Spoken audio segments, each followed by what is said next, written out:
Hello students. मेरा नाम है सुधीर और आपका वेलकम है इकोनॉमिक्स ज्ञान में।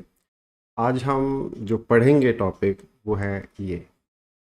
आप देख रहे हैं इकोनॉमिक्स में माइक्रो इकोनॉमिक्स भी एक सब्जेक्ट है। और माइक्रो इकोनॉमिक्स ही क्लास 11th में जो सीबीएसई के अंडर पढ़ रहे हैं, शायद और भी बोर्ड्स में क्लास 11th में माइक्रो इकोनॉमिक्स ही पढ़ाई जाती है। तो माइक्रो इकोनॉमिक्स में जो पहला आपका टॉपिक है वो इंट्रोडक्शन का है। इंट्रोडक्शन जनरली जितने भी लोग टीचर्स हैं या स्कूल्स हैं या सिलेबस हैं या सीबीएसई है, ज़्यादातर जो स्टार्टिंग करते हैं वो इकोनॉमिक्स की डेफिनेशन से करते हैं। हम लोग थोड़ा सा डिफरेंट करेंगे। सीधा आपको माइक्रो इकोनॉमिक्स पढ़ाने की बजाय हम आपको ये कोशिश करेंगे कि आपका एक इंटरेस्ट क्रिएट हो। क्योंकि कुछ बातें हैं जो बहुत इम्पोर्टेंट होती हैं किसी भी नए काम को शुरू करने से पहले। हम जैसे आज माइक्रो इकोनॉमिक्स शुरू कर रहे हैं, कि नया काम शुरू कर रहे हैं, आप एक नई लर्निंग शुरू कर रहे हैं, तो उसमें जो सबसे पहला क्वेश्चन आपको दिमाग में उठना चाहिए वो है वाई का। अगर आपने वाई का प्रॉब्लम सोल्व कर लिया या एड्रेस कर लिया तो आप लाइफ में कुछ भी नया करें आपके लिए आसान हो, ना केवल आसान हो जाएगा बल्कि आप उसको और बेहतर ढंग से कर पाएंगे और लोगों से अच्छा कर पाएंगे जिन लोगों ने वाई का आंसर पहले नहीं किया। तो जो नया क्वेश्चन जो नया टॉपिक स्टार्ट करते हैं, उस टॉपिक में सबसे पहले हमको वाई का प्रॉब्लम सोल्व करना चाहिए कि हम ये क्यों पढ़ रहे हैं। तो इसके बाद जो नेक्स्ट स्लाइड हम देखते हैं वो ये है। आप एक बार पढ़ लीजिए क्या लिखा हुआ है। Solve this first before you do anything new in life. Life में कुछ भी नया शुरू करने से पहले सबसे पहले वाई पे ध्यान दीजिए कि हम लोग ऐसा कर क्यों रहे हैं, हमारे हमको नीड क्या है करने की ऐसी, है ना। तो माइक्रो इकोनॉमिक्स पढ़ने से पहले पहले इसी जो आज की क्लास है वो इसी बारे में है कि हम इस वाई का सॉल्यूशन निकाल पाएँ। देखिए, the why of studying economics, ठीक है ना। क्यों पढ़ते हैं इकोनॉमिक्स, क्या नीड है इसको पढ़ने की। तो आपके दिमाग में कुछ क्यूरियोसिटीज़ होंगी, कुछ जिज्ञासाएं होंगी, कुछ आपके दिमाग में कुछ क्वेश्चंस होंगे कि जैसे ये आया कि is it different from SST you studied in 10th class. क्या ये डिफरेंट है क्या, जो हमने 10th क्लास आपने जो 10th क्लास में जो एसएसटी पढ़ी थी उससे कुछ डिफरेंट है क्या। दूसरा क्वेश्चन देखिए, सीबीएसई हो, कोई भी एजुकेशन बोर्ड हो, सीबीएसई हो, हरियाणा बोर्ड हो या कोई भी और बोर्ड हो, या गवर्नमेंट जो गवर्नमेंट ही इन सब बोर्ड्स को रेगुलेट करती है, कमांड करती है, तो ये सीबीएसई ये जैसे बोर्ड और गवर्नमेंट ऐसा क्यों चाहते हैं कि आप लोग इकोनॉमिक्स पढ़ें। दूसरा क्वेश्चन। तीसरा क्वेश्चन आता है दिमाग में कि देखिए, क्या इकोनॉमिक्स इंटरेस्टिंग है। आपको ये क्वेश्चन थोड़ा अजीब सा लग सकता है, लेकिन बहुत सारे बच्चों को शिकायत होती है कि 10th क्लास में आ, उनको एसएसटी बोरिंग लगती है। उनको एसएसटी लगता है कि यार लाइफ में पर्पस क्या है, इसको पढ़ने का फ़ायदा क्या है, यूज़ क्या है। मतलब they frankly ask you what is the use of studying SST in your syllabus and having that bulky books all the time and teachers screaming at you, why are not you learning, why are not you taking interest like that। तो economics भी था शायद उसमें एक topic. तो आपको लगता है कि यार इकोनॉमिक्स का एक नया पूरा चैप्टर ही, एक पूरा सब्जेक्ट ही आ गया तो 11th क्लास में, तो मेरे को क्या फ़ायदा होगा, मुझे क्या मिलेगा इकोनॉमिक्स पढ़कर, मेरा क्या फ़ायदा होगा, है ना। और एक और क्वेश्चन, लास्ट क्वेश्चन आता है कि प्रैक्टिकल लाइफ में जो आप आने वाले समय में अपना कैरियर बनाएंगे, कहीं जॉब करेंगे वगैरह वगैरह, कुछ बिजनेस कर सकते हैं, ऐसे कुछ चीज़ें कर सकते हैं, तो उसमें इकोनॉमिक्स आपकी लाइफ में, रियल लाइफ में, प्रैक्टिकल लाइफ में क्या रोल प्ले करेगी, है ना। तो इस बात को भी हम डिस्कस करेंगे। पहला क्वेश्चन लेते हैं। इन सभी चारों क्वेश्चनों को हम लोग वन बाय वन टेकअप करते हैं। पहला question, is it different from SST you studied in 10th class. क्या ये 10th क्लास में जो आपने एसएसटी पढ़ा उससे डिफरेंट है। क्वेश्चन का आंसर हम लोग यहाँ पर ले रहे हैं। 10th क्लास में जो आपने एसएसटी पढ़ा था उसमें आपने 4 टॉपिक मेन पढ़े थे, हिस्ट्री, सिविक्स, ज्योग्राफी और इकोनॉमिक्स। इकोनॉमिक्स जो था वो बहुत बेसिक लेवल का था, जो कि ठीक भी है। 10th क्लास आपने मतलब फर्स्ट टाइम जैसे आपने एसएसटी में इकोनॉमिक्स अटेंड किया तो शुरू में तो डीप डीप में नहीं पढ़ाएंगे, थोड़ा ऊपर ऊपर से ही नॉलेज आपको देंगे। अब जो 11th में आप पढ़ रहे हैं वो क्या है जी, वो है इन 10th class you touched upon economics a little, now in 11th class what you study is introductory economics. अगर आप अपनी जो बुक आपने अपने टीचर के कहने से ले ली होगी या लेने वाले होंगे, उसमें जो बुक का जो टाइटल है, बुक का जो नाम है, वो इंट्रोडक्टरी इकोनॉमिक्स है। तो ये जो वर्ड है इंट्रोडक्टरी, और जो आपने 10th क्लास में पढ़ा वो क्या था जी? आप पूछेंगे ना कि 11th क्लास में तो इंट्रोडक्टरी था, मतलब 11th में अगर इंट्रोडक्टरी है तो 10th में पढ़ा वो क्या था फिर? वो एक बेसिक लेवल का इंट्रोडक्टरी था। ये थोड़ा सा एक्सपर्ट लेवल का इंट्रोडक्टरी है 11th क्लास में। तो जैसे जैसे हम पढ़ेंगे आपको समझ में आएगा और इंटरेस्ट भी बनेगा। अगला क्वेश्चन देखते हैं। सीबीएसई और गवर्नमेंट क्यों चाहते हैं कि आप इकोनॉमिक्स पढ़ो? ऐसे क्या बात है जो आपको इकोनॉमिक्स पढ़ने के लिए? देखिए, इकोनॉमिक्स पढ़ना कंपलसरी ज़्यादातर साइंस साइड्स के स्टूडेंट्स के लिए नहीं है, कॉमर्स वालों के लिए है, आर्ट्स वालों के लिए भी है ना? तो जो कॉमर्स वाले स्टूडेंट्स पढ़ रहे हैं इकोनॉमिक्स आपके जैसे, और जो आर्ट्स वाले भी पढ़ रहे हैं, तो गवर्नमेंट ने उनके बारे में कुछ सोचा है कि आने वाले टाइम में वो अपनी लाइफ में ऐसे ऐसे ऐसे कैरियर बनाएंगे, इस तरह की जॉब करेंगे, या इस तरह का बिजनेस करेंगे, या इस तरह के मैनेजर्स बनेंगे, या इस तरह के चीफ एग्जीक्यूटिव रोल पे जाएंगे किसी किसी कंपनी में। तो उनको इकोनॉमिक्स का नॉलेज होना बहुत ज़रूरी है। तो पहला जो इसमें आता है कि अगर आप जैसे कि आप मान लीजिए कॉमर्स के स्टूडेंट हैं, फ्यूचर में आप किसी टीम में अकाउंट्स एग्जीक्यूटिव बन गए, या किसी अकाउंट्स टीम के आप मैनेजर बन गए, या आप किसी धीरे धीरे ग्रोथ करते हुए कैरियर में किसी कंपनी के चीफ फाइनेंशियल ऑफिसर यानी कि सीएफओ बन गए, तो आपको केवल अकाउंट्स की नॉलेज होनी ज़रूरी नहीं है। केवल अकाउंट्स की नॉलेज होती है वो तो अकाउंट्स एग्जीक्यूटिव बन जाता है, उसके ऊपर वो ज़्यादा उठ नहीं पाता। ज़्यादा ज़्यादा करेगा तो मैनेजर अकाउंट्स बन जाएगा बूढ़ा रिटायर होने तक। लेकिन अगर सच में ग्रो करना है तो उसको अकाउंट्स के बाहर भी नॉलेज चाहिए, जो अकाउंट से कंसर्न हो, है ना? जो कॉमर्स से रिलेटेड हो, जो इंडस्ट्री से रिलेटेड हो, जो पूरे बिजनेस सेक्टर से रिलेटेड हो, तो वो उसको नॉलेज चाहिए। तो वो उस नॉलेज में इकोनॉमिक्स एक मेन पार्ट प्ले करती है। और देखते हैं, अगर आप मार्केटिंग में चले गए, जैसे आपने मान लीजिए 12th क्लियर करने के बाद आपने बीकॉम किया या बीबीए किया आपने, और बीबीए और उसके बाद एमबीए किया, तो आप मैनेजर बनेंगे और मैनेजर बनने के बाद काफ़ी लाइकलीहुड है कि आप मार्केटिंग के रोल प्ले करें। तो मार्केटर्स को तो इकोनॉमिक्स जाननी बहुत ज़रूरी है, क्योंकि इकोनॉमिक्स नहीं जानेंगे तो वो अपने आप को या अपने कंपनी के प्रोडक्ट को मार्केट कैसे कर पाएंगे, है ना? तो एक ये पॉइंट है। तीसरा पॉइंट देखिए, अगर आप एमबीए करने के बाद मतलब मार्केटर नहीं बने, आप बिजनेस मैनेजर बने, हो सकता है फाइनेंस में काम की करें, हो सकता है प्रोडक्शन एंड ऑपरेशंस में काम करें, हो सकता है आप एचआर में काम करें, हो सकता है आप आजकल तो नए नए स्ट्रीम्स आ रहे हैं जैसे कि आईटी सेक्टर में एमबीए होती है, तो वो करें।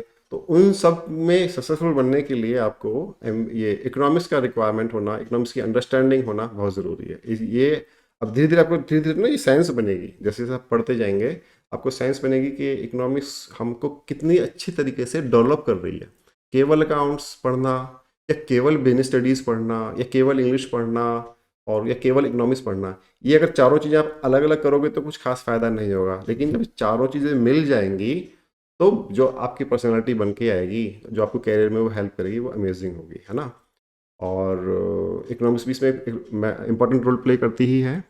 और देखिए कि क्या पता आप फ्यूचर में जो आपका कैरियर बने वो ऐसा बन जाए कि आप गवर्नमेंट की डिपार्टमेंट्स में जहाँ पे इकोनॉमिक पॉलिसीज़ डिज़ाइन होती हैं, आप वहाँ पे एक रोल प्ले करने को मिले आपको, चाहे एडवाइज़र के रूप में, चाहे एम्प्लॉय के रूप में, चाहे कंसल्टेंट के रूप में। तो वहाँ पर भी आपको इकोनॉमिक्स की रिक्वायरमेंट, इसकी नॉलेज होना बहुत इंपॉर्टेंट है।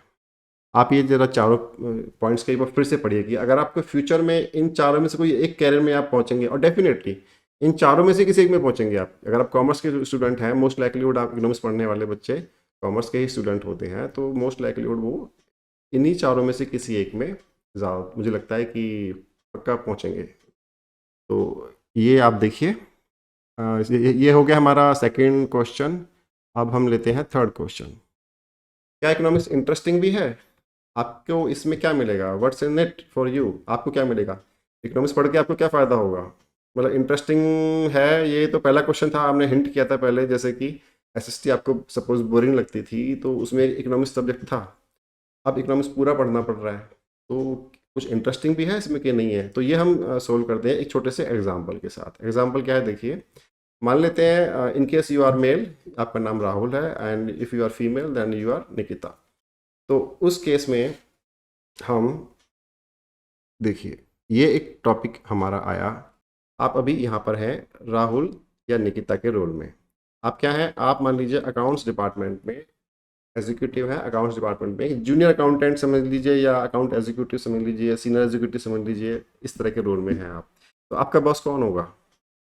आपका बॉस होगा आपके डिपार्टमेंट का हेड, यानी कि फाइनेंस डिपार्टमेंट का हेड, जिसको कभी कभी लोग सीएफओ बोलते हैं, कभी कभी लोग चीफ फाइनेंशियल वीपी अकाउंट्स या वीपी फाइनेंस बोल देते हैं, कभी अलग अलग नाम से अलग इंडस्ट्री में इस तरह से वो होता है। आप अकाउंट्स एग्जीक्यूटिव के रोल में हैं और आपका जो बॉस है वो सीएफओ के रोल में है ना। ये आप देखिए, जो यहाँ से यहाँ तक जो ये पूरा बन के आया ना, जो ये आप और आपका बॉस जहाँ बैठे हैं, वो ये जो टीम है, ये टीम सारी की सारी अकाउंट्स डिपार्टमेंट कहलाएगी। इस टीम ये जो टीम जो सारा काम करती है वो अकाउंट्स का काम करती है, और अकाउंट्स का काम, अकाउंट्स का जो सारा स्किल्स है वो आप कहाँ डेवलप कर रहे हो? अकाउंटेंसी पढ़ते हुए, है ना। आपके 5 सब्जेक्ट है 11th में, आप 5 में से एक आपका सब्जेक्ट अकाउंट्स भी है। तो ये जो सारे लोग हैं इस रेड कलर के जो मैंने बनाया है, इसमें जो बैठे हुए लोग हैं, वो सारे के सारे लोग अकाउंट्स डिपार्टमेंट की बातें कर रहे हैं ना। अकाउंट्स डिपार्टमेंट में वो लोग डील करते हैं। सारी अकाउंट्स की स्किल वो आप जो डेवलप कर रहे हैं अकाउंट्स के सब्जेक्ट में कर रहे हैं। ये जो पूरा डिपार्टमेंट है अकाउंट्स डिपार्टमेंट, ये किसके लिए काम कर रहा है? ये कंपनी के लिए काम कर रहा है, जिस कंपनी का नाम हम यहाँ पे लिखते हैं, ये लिखा हुआ ना, मारुति सुजुकी लिखा हुआ है। मान लीजिए एग्जाम्पल हमने लिया है, ये this can be any company. तो मारुति सुजुकी में बहुत सारे डिपार्टमेंट्स हैं, है ना। प्रोडक्शन है, मार्केटिंग है, सेल्स है, रिसर्च एंड डेवलपमेंट है, ऐसे ही अकाउंट्स है। तो अकाउंट्स डिपार्टमेंट एक Maruti Suzuki India limited company के अंदर एक डिपार्टमेंट है। पूरी कंपनी मारुति सुजुकी है, और ये पूरी जो कंपनी है, ये कंपनी भी किसके अंडर आती है? ये एक इंडस्ट्री के अंदर आती है, जिस इंडस्ट्री को हम बोलते हैं ऑटोमोबाइल सेक्टर ऑफ इंडिया। ये इंडस्ट्री के अंदर ये कंपनी फॉल करेगी। तो ये सब बताने का आपको पर्पस क्या है, आपको मैं ठीक से बताता हूँ। देखिए, ये जो काम आप सीख रहे हैं, ये काम आप सीख रहे हैं अकाउंट्स का काम, जो आप अकाउंटेंसी सीखते हैं उसको करते हुए, जो आपका सब्जेक्ट है अकाउंट्स का, अकाउंटेंसी का, इसको पढ़ते हुए आप सारा ये वो काम सीखेंगे जो डिपार्टमेंट के लोग कर रहे हैं, ये अकाउंट्स डिपार्टमेंट के लोग कर रहे हैं। जो आपने फर्दर जो बिजनेस स्टडीज़ पढ़ रहे हैं, बिजनेस स्टडीज़ पढ़ने वाले लोग जो हैंडल करेंगे वो क्या करेंगे? आपकी कंपनी को संभालेंगे, है ना। जो आप बिजनेस स्टडीज़ पढ़ रहे हैं, जो जो बिजनेस स्टडीज़ में मास्टर्स करेंगे आगे जा करके, वो सब कंपनी को हैंडल करने की रिस्पॉन्सिबिलिटी उनके पास आएगी। और जो ऑटोमोबाइल सेक्टर है ना, जो आप इकोनॉमिक्स सब्जेक्ट पढ़ रहे हैं, वो आपके अंदर कौन सी स्किल देगा? वो आपके अंदर स्किल देगा जो आप पूरी इंडस्ट्री को समझ पाओ। अकाउंट्स जो पढ़ेंगे उससे आपने स्किल्स डेवलप करी, कौन सी वाली? आपने डेवलप करी अकाउंट्स की। जो आपने बिजनेस स्टडीज़ करी, सीखा, जो पढ़ा, उससे आपने कौन सी स्किल्स डेवलप करी? उससे आपने स्किल्स डेवलप करी एक कंपनी को हैंडल करने के लिए। और जो आपने इकोनॉमिक्स स्टडी किया, उससे आपने समझा, एक समझ आपने डेवलप करी, एक अंडरस्टैंडिंग आपने ग्रो करी उस पूरी इंडस्ट्री को समझने के लिए, जिसमें वो कंपनी और वो कंपनी के अंदर वो डिपार्टमेंट वो एग्जिस्ट करते हैं। दैट मीन्स जो गवर्नमेंट आपको चाहती है कि आप कॉमर्स साइड से पढ़ रहे हैं तो आपको अकाउंट्स पढ़ना पड़ेगा, बिजनेस पढ़ना पड़ेगा, इकोनॉमिक्स पढ़नी पड़ेगी। तो इन तीनों का जो कंबाइंड पर्पज़ है वो ये है कि आपको ओवरऑल इंडस्ट्री की अंडरस्टैंडिंग आनी चाहिए, अपने डिपार्टमेंट की पहले नंबर पे, अपने कंपनी की, और तीसरा पूरी इकोनॉमी में जो सेक्टर है जिसमें आपकी कंपनी एग्जिस्ट करती है, उस सेक्टर की परफॉर्मेंस के बारे में। तो जो आपको अंडरस्टैंडिंग डेवलप करनी है वो इस तरह से करनी है कि अब हमको थोड़ा बड़ा सोचना है। केवल अकाउंट्स के बारे में नहीं सोचना, केवल बिजनेस स्टडीज़ के बारे में नहीं सोचना, केवल इकोनॉमिक्स के बारे में नहीं सोचना, हमको ओवरऑल सोचना है कि हमसे जो इंटेंडेड पर्पज़ है वो ये है, हम इस सारे ग्रुप को समझ पाएँ कि हमको इस पूरी यूनिट में इस एक पॉइंट पे रहते हुए भी उस पूरे ग्रुप की अंडरस्टैंडिंग हमको डेवलप करनी है। ठीक है ना। इसके बाद नेक्स्ट हम देखते हैं 4th क्वेश्चन। ये एक छोटा सा मैंने यहाँ पे कमेंट डाला था, देखिए। कि इकोनॉमिक्स आपको ये नहीं बताता है कि लाइफ में सक्सेसफुल कैसे होना है। इकोनॉमिक्स आपको ये सिखाएगा कि जो भी आप चूज करें, चाहे वो आप किसी भी कैरियर में जाएं, उसमें एक सक्सेस कैसे मिलेगी आपको, वही आपको इकोनॉमिक्स बताएगा, हेल्प करेगा आपको जानने में, है ना। चौथा क्वेश्चन देखते हैं, what is the use of economics in real life. देखिए, ये सबसे इंपॉर्टेंट क्वेश्चन है। ये दूसरा पॉइंट, पहले ये दो चीज डिस्कस करते हैं, है ना। पूरी लाइफ आप जब, जैसे अपनी लाइफ को देखिए, अपने पेरेंट्स की लाइफ को देखिए, हम लोग, या हमारी लाइफ को देखिए, किसी की भी लाइफ को देखिए, हम लोग पूरी लाइफ क्या बने रहते हैं? हम लोग पूरी लाइफ एक कंज्यूमर बने रहते हैं। Entire life we are a consumer, है ना। और हम कभी गुड्स कंज्यूम करते हैं, कभी हम सर्विसेज कंज्यूम करते हैं। गुड्स और सर्विसेज क्या होती हैं, बाय द वे? गुड्स का मतलब है ऐसी चीज़ें जो आप टच कर सके, अपने हाथ में होल्ड कर सके, जो आप देख सकें, ये सब गुड्स हैं। सर्विसेज क्या होती हैं? सर्विसेज आपको, आप देख नहीं सकते, आप छू भी नहीं सकते, आप उनको केवल फील कर सकते हो। जैसे कि इलेक्ट्रिसिटी सर्विस है, जैसे कि आपके घर में आने वाला इंटरनेट कनेक्शन सर्विस है, जैसे कि फ़ोन में आपका जो डेटा आप डालते हो, इंटरनेट कनेक्शन लेते हो, वो क्या है? सर्विस है। तो हम पूरी लाइफ कंज्यूमर बने रहते हैं। तो कंज्यूमर जब कंज्यूम करता है तो उसके दिमाग में क्या चलता है, कंज्यूमर की मेंटेलिटी क्या होती है, कंज्यूमर की फिलॉसफी क्या होती है, कंज्यूमर के दिमाग में जो चलता है वो प्रोड्यूसर को कैसे अफेक्ट करता है, वगैरह वगैरह। तो आप हमेशा पूरी लाइफ एक कंज्यूमर तो बने रहते ही हो, इसलिए आपको इकोनॉमिक्स पढ़ने की ज़रूरत है। प्लस आप कहाँ से शॉपिंग करते हो? कंज्यूम करने के लिए आपको शॉपिंग करनी पड़ेगी। शॉपिंग कहाँ से करोगे? शॉपिंग करोगे आप मार्केट से। तो मार्केट को समझने के लिए भी इकोनॉमिक्स को स्टडी करना ज़रूरी है।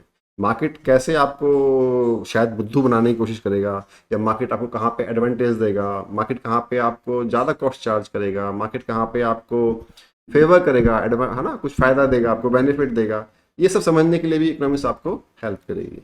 और देखिए, काफ़ी सारे चांसेस हैं कि आप में से कुछ स्टूडेंट्स आने वाली लाइफ में प्रोड्यूसर बन जाएं, गुड्स के प्रोड्यूसर्स या सर्विसेज के प्रोड्यूसर्स। हो सकता है आप बिजनेस ओपन करें, अपना फैक्ट्री ओपन करें। तो एज ए प्रोड्यूसर भी आपको मार्केट की और कंज्यूमर की अंडरस्टैंडिंग होना बहुत ज़रूरी है, और अपनी अंडरस्टैंडिंग होना तो बहुत ज़रूरी है ही है एज ए प्रोड्यूसर।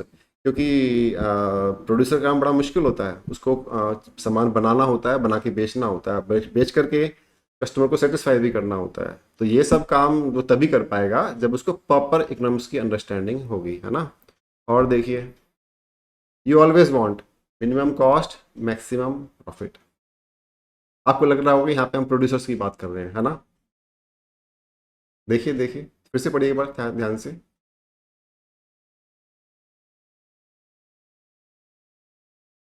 पढ़ लिया?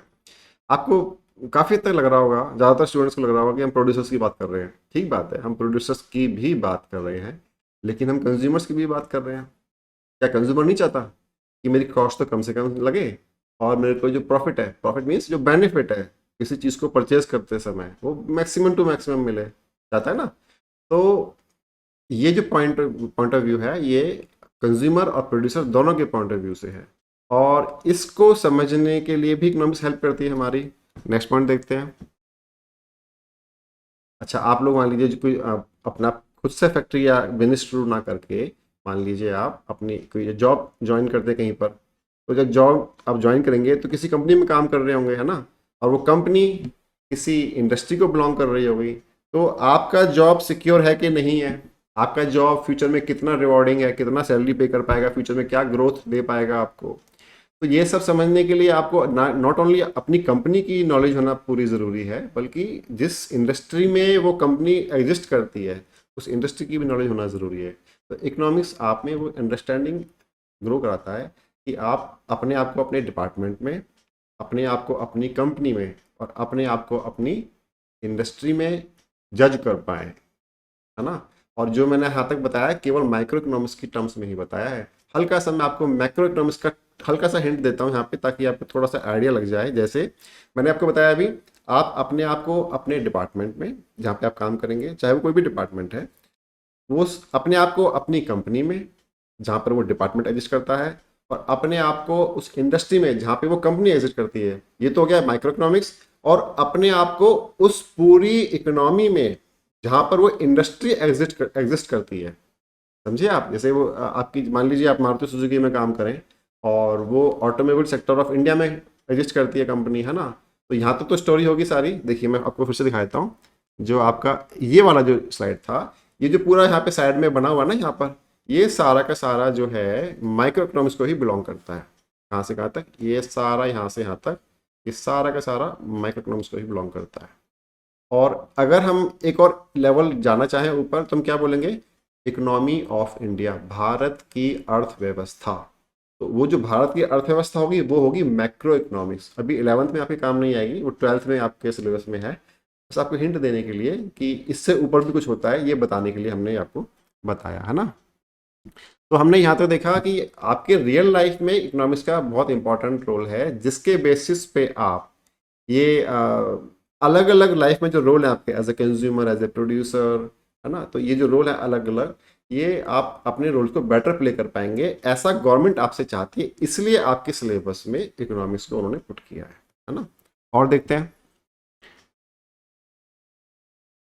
आई होप कि आपको थोड़ा सा लगा तो होगा कि इकोनॉमिक्स इतना बोरिंग नहीं है, क्योंकि आपका आने वाले लाइफ के बारे में काफ़ी सारी चीज़ें सिखाने वाली है इकोनॉमिक्स, तो इसलिए इंटरेस्टिंग इसको मानना चाहिए। तो थोड़ा बुकिश तो होता ही है, मानते हैं आपकी बात कि किताबी ज्ञान तो होता ही है, पर आप किताबी ज्ञान को अपनी रियल लाइफ से कनेक्ट करते हुए पढ़ेंगे तो आपको बहुत मज़ा भी आएगा और आपको अच्छे से लर्न भी होगा, आपकी ग्रोथ भी बहुत अच्छी होगी, है ना? और देखिए, ये तो हमें लगता ही है। एक क्वेश्चन आता है छोटा सा कि कौन सी किताब खरीदें जी इकोनॉमिक्स की? तो ज़्यादातर स्कूल्स में जो टीचर होते हैं आपके, वो रिकमेंड करते ही हैं कि ये फला फला बुक खरीदिए।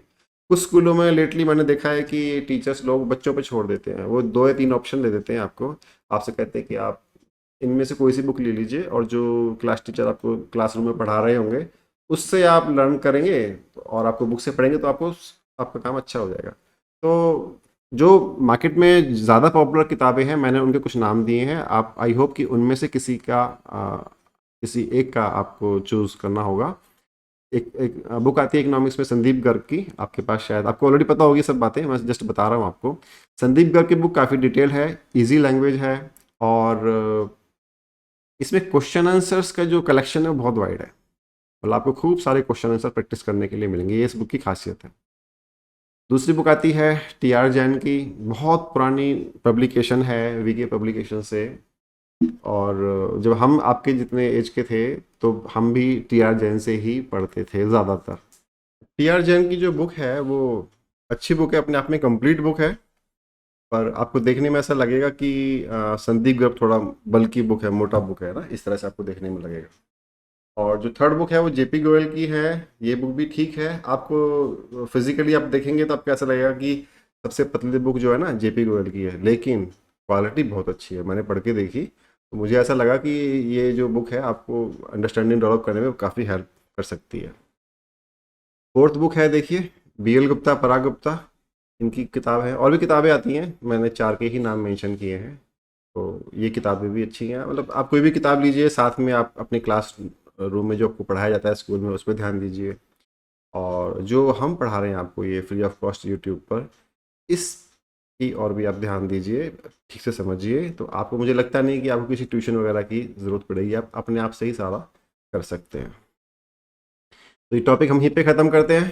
पहला चैप्टर का पहला टॉपिक कि हम इकोनॉमिक्स पढ़े ही क्यों, है ना? ये टॉपिक था कि हम इकोनॉमिक्स पढ़े ही क्यों। तो इकोनॉमिक्स पढ़ने का रीज़न हमको इस क्लास में समझ में आया कि हमको रियल लाइफ में जो जो हम रोल प्ले करेंगे, as a consumer, as a producer, as a job worker, as a whatever, तो उसमें हमको ये अपना रोल बेटर प्ले करने में हेल्प करता है। इसीलिए गवर्नमेंट और सीबीएसई ने इस सब्जेक्ट को हमारे सिलेबस में डाला है।